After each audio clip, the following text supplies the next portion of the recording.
वो महाराष्ट्र की आन बान शान है। स्मारक में आपका बड़ा नाम है। मस्त ही रहना जिनका काम है। अब हम करते आपका आह्वान है। अब हम करते आपका आह्वान है।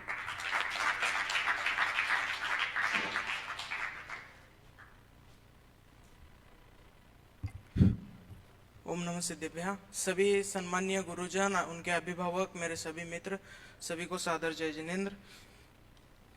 आज मैं मेरे कुछ अनुभव सुनाने के लिए खड़ा हूँ। यहाँ जो मैंने कुछ जीवन जिया, वो जिंदगी थी। अब संघर्ष करने जा रहा हूँ। ये जो गोल्डन पीरियड, मेरा गोल्डन समय था, अब वो समाप्त होने जा रहा है। जहाँ मृत्यु को भी महोत्सव बताया जाता है, जीवन जीने की कला सिखाई जाती है। अनंत जन्मों का फल जब अनंत जन्मों का पुण्य जब एक साथ फलित होता है, तब स्मारक जैसी जगह पे आने का मौका मिलता है। जो इसलिए मैं अपने आप को बहुत भाग्यशाली समझता हूँ कि जो मुझे यहाँ प्रवेश मिला। हेरले का पंच कल्याण था, उसमें दादा, शांति जी भाई साहब आदि सभी विद्वान वहाँ आए थे, और मेरे माता पिता और सभी परिवार के लोग भी वहाँ पे गए थे। तो उनको लगा कि हमारा लड़का भी वहाँ जाना चाहिए, पढ़ना चाहिए, इनके जैसा शास्त्री होना चाहिए। क्योंकि 10वीं के पहले तो मैं बहुत उद्दंड था, बहुत कुछ करता था, विकृत क्रिया करता था। तो उनको लगा कि कुछ उसके ऊपर संस्कार अच्छे हो जाए, इसलिए उन्होंने सोचा और मुझे यहाँ भेजा।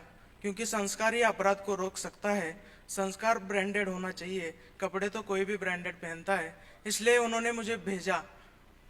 जो उद्दंडता थी उसके छुटकारा पाने के लिए, या कहो या संस्कार अच्छे मिलने के लिए, उन्होंने मुझे यहाँ 5 साल भेजा। इसलिए मैं जो भी होने की आशा करता हूँ, वो उसका पूरा श्रेय मेरे माता पिता, परिवार और गुरुजनों को दूंगा। फिर कुछ कीमती चीज मेरे लिए यहाँ जो थे, वो मेरे दोस्त एक शेर आता है, अब न वो यारों की महफिल होगी, न वो कारवा होगा, बस अकेले हम और खुला आसमां होगा।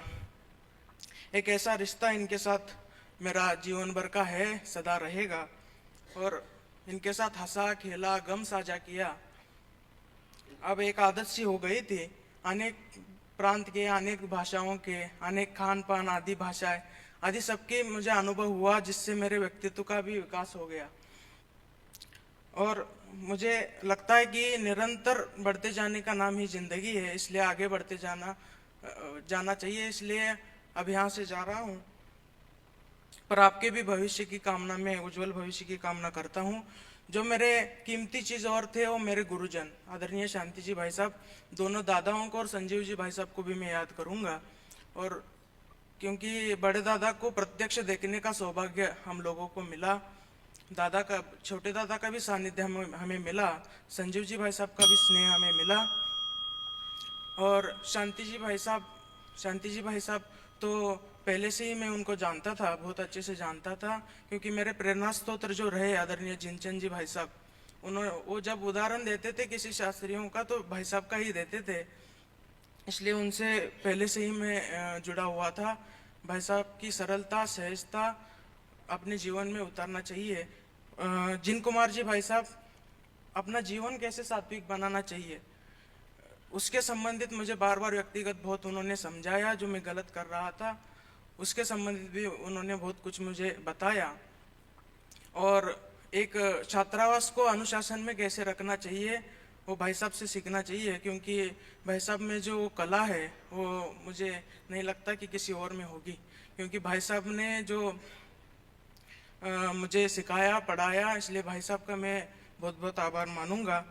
गौरव जी से तो सूरत के शिविर में ही परिचय हो गया था। फिर जिनेन्द्र जी भाई साहब भी कनिष्ठ में वार्डन थे। अमन जी भाई साहब, सेहम जी भाई साहब, सभी को धन्यवाद ज्ञापित करता हूँ, आभार उनका मानता हूँ। यहाँ से जो तत्व ज्ञान में लेके जा रहा हूँ, उसके संबंधित तत्व प्रचार के संबंधित में सदा संलग्न रहूंगा। पीयूष जी भाई साहब ने कहा था कि अब फल पका हुआ है, उसके रस चखने का समय आ गया है। तो उसी को उदाहरण लेते हुए मैं बताऊंगा कि अब एक फल है, कोई व्यक्ति वो फल खा रहा है और उसको वो रसीला लग गया, तो वो व्यक्ति उस फल के साथ साथ उस पेड़ की भी प्रशंसा करता है।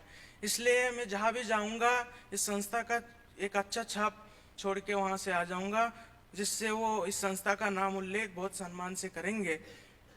इसलिए जहाँ भी जाऊँगा, परमात्म जी भाई साहब भी कहते हैं कि जहाँ जाओगे वहाँ एक दूतावास खोला करिए। नयन जी भाई साहब का जब विदाई था तब उन्होंने बोला था। पर जहाँ भी जाऊँगा, जिस भी क्षेत्र में रहूँगा, वहाँ तत्व प्रचार के संबंधित सदैव प्रयत्नशील रहूँगा। भविष्य में अभी कुछ सोचा तो नहीं है, पर बीएड करूँगा। यदि शिक्षक बनने का संयोग आया तो उस संबंधित भी, अध्यापक बनने का उस संबंधित भी कार्य करूँगा। अनुज भाइयों को जो मेरे दोस्तों ने बताया है वही काफ़ी है, वही काफ़ी है। अंत में जो मैंने एक एक पल को जिया, मेरे दोस्तों के साथ मस्ती की, पढ़ाई की, वो क्या पता और कोई कर पाता कि नहीं। इसलिए एक लास्ट में अंत में शेर बोलूँगा जो नासिर काज़मी का शेर है, यूं ही आबाद रहेगी दुनिया, हम ना होंगे कोई हमसा होगा। धन्यवाद, थैंक यू।